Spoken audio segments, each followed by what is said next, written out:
Let's go over our 3 standouts of the week. Who do you want to shout out first? Let's talk about a game that we did preview, but we didn't feel necessarily the need to review the whole game, but I want to get into this a little bit. Boy, Ty Simpson, I think, was arguably the best quarterback that I saw play yesterday. He was just spectacular against Wisconsin. And honestly, to me, right now, Alabama defense better in this game, but Wisconsin plus a backup quarterback, not great. We're going to see if the defense can be better in a couple weeks against Georgia. But Ty Simpson, to me, is the biggest ray of hope. If Alabama's going to come back from the Florida State loss and still make the playoff, it's because I think you have a legitimate quarterback. 90.1 passing grade, second straight week with a 90 passing grade for Ty Simpson. 24-29, 382, 4 touchdowns, 5 carries also for 39 yards.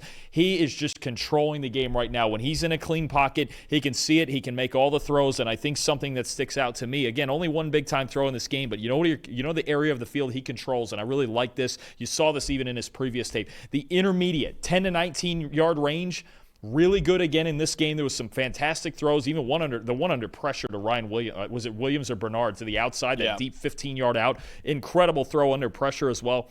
Through week 3, second highest intermediate passing grade in the country. This is the area of the field that Ty Simpson's going to attack. The big plays, you're going to see him a little bit more with Ryan Williams. I thought it was a really good game from Ryan Williams on the offensive side as well, obviously. I think Ty Simpson in this offense, they're starting to get it moving, right? I need the defense even. I know in this game they only give up 7 on defense, but I still need him to play with a little more discipline in big spots. But Ty Simpson's the ray of hope right now for the Crimson Tide. They had a big win over Wisconsin. Well, you want more discipline from the defense. Well, you got it from one of the players, in Bray Hubbard, and the safety from Alabama. One of my standouts for this week.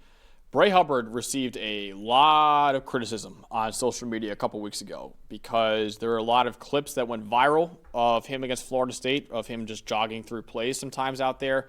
But he responded very well this past weekend against Wisconsin with a 92 PFF grade, 2 interceptions for Bray Hubbard, 1 catch allowed on 5 targets, also had 3 run defense stops too.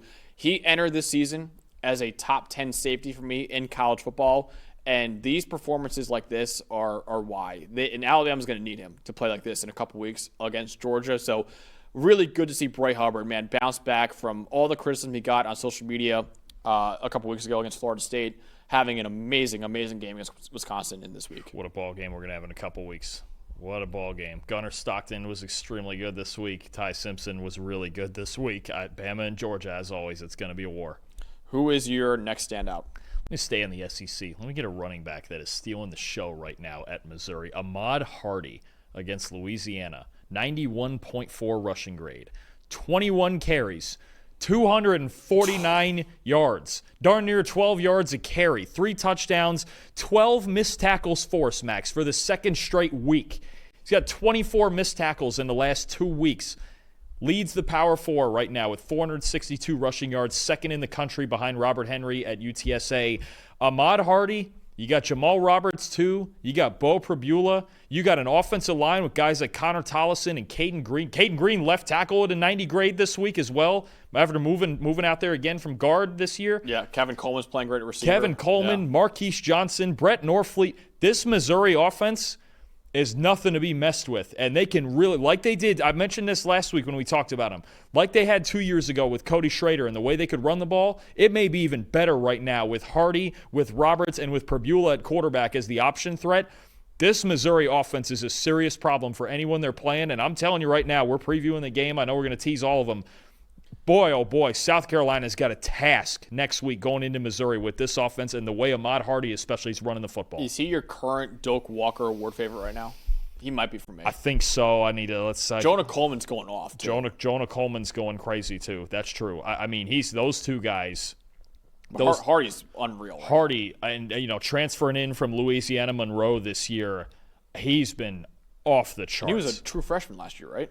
Yeah, Isaac Brown's been super efficient. Oh, yeah, Brown's been good too. How about Bo Jackson from Ohio State the day he had? But I would say so far, Hardy, it's Ahmad Hardy. Yeah. Right this minute, it'd be Ahmad Hardy. He just has more volume than Coleman right now. They're right next to each other, 3rd and 5th in the rushing grades. No, it's Ahmad Hardy right now, right this minute. Because he checks out 3 games. Wait a minute, I just see a number right here. 3 games, he's leading the nation. 27 missed tackles in 3 games.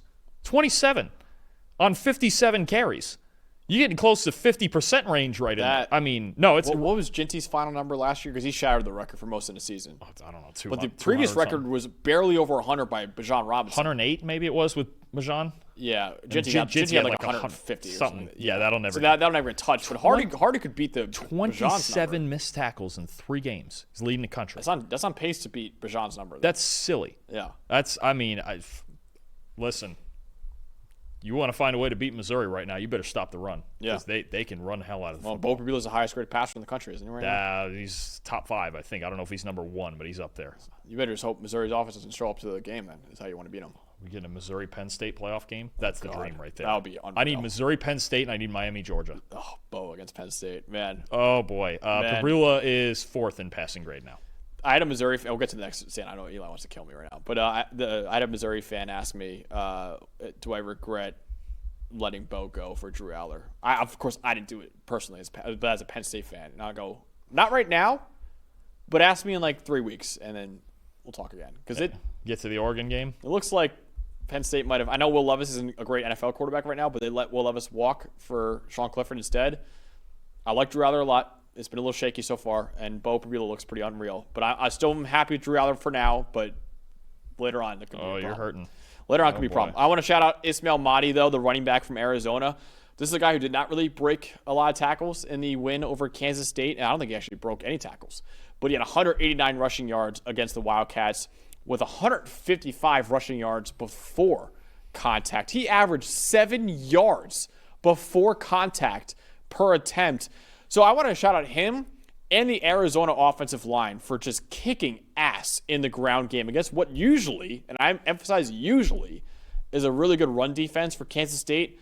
It was not in this game. So shout out Ismail Mahdi for exploiting the holes that his offensive line gave him, and the offensive line for kicking ass too, because Ismail Mahdi just was running wild on Kansas State on Friday night in that victory.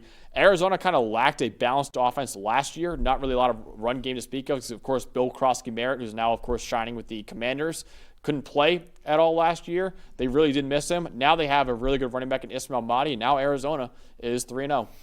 Arizona, were we just a year early in Arizona? Is that what we're always a year early? Well, they got a new offensive coordinator, too. So that means Clemson's winning it all next year. Seth Daigie's really calling it well for Arizona right now. The only saving grace for Kansas State in that game is that was technically not a conference game. Yeah. It was the same deal as last year. They had a previous out-of-conference agreement. That is the only reason Kansas State still has any hope through this 1-3 start is that was not a conference game, but it's panic time in Manhattan. Who is your final standout? Another one coming from Friday night. Friday night. We had quite a night Friday night. How about New Mexico against UCLA? 35-10 that game ended, I believe it was. How about edge rusher who transferred in from Idaho with head coach Jason Eck and a bunch of other guys. Quarterback Jack Lane was one of them, but edge rusher Keyshawn James Newby, 91.4 pass rush grade against UCLA, 12 pressures. Wow. 43% pass rush win rate. He leads the nation through week 3 with 22 pressures,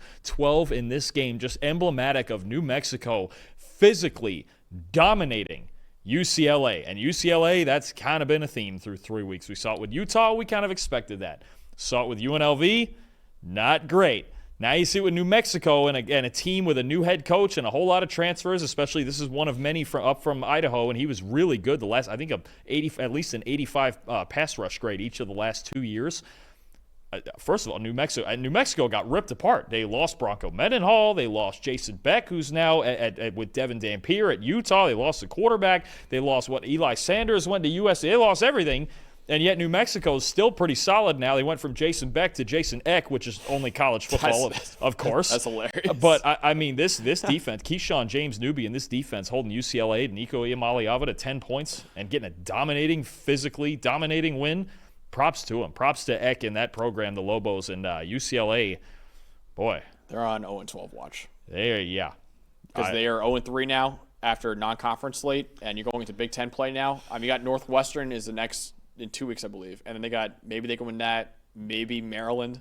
But the way they're playing right now, no, they're on a 1-12 watch. Yeah. UCLA, it's a disaster for Nico Iamaleava. I think disaster. Yeah, that's not great. Not much to be said there. Not great, Bob. All right, I'll go to my final standout of the week. That is Colton Joseph, the quarterback from Old Dominion in this one. Another program in Virginia Tech, like UCLA, kind of not doing great right now.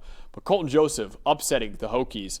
93.6 passing grade in the win over Virginia Tech. 5 big-time throws, 0 turnover-worthy plays. Also ran for 62 yards and a touchdown. He helped the Monarchs drop 45 points on their in-state rival in Virginia Tech. And now the Hokies are 0-3 for the first time since 1987. Brent Pry is on a scorching hot seat right now at Virginia Tech. It doesn't really look great for that program, and a big reason why was Colton Joseph, the quarterback at Old Dominion, having a whale of a ball game against them. I need to throw something out there. Hank, give me 5 seconds because I want to see something with Colton Joseph real quick. Because he's known much more for his rushing ability than passing. Coming into this game in his career, he had 8 big-time throws and 22 turnover-worthy plays. Wow.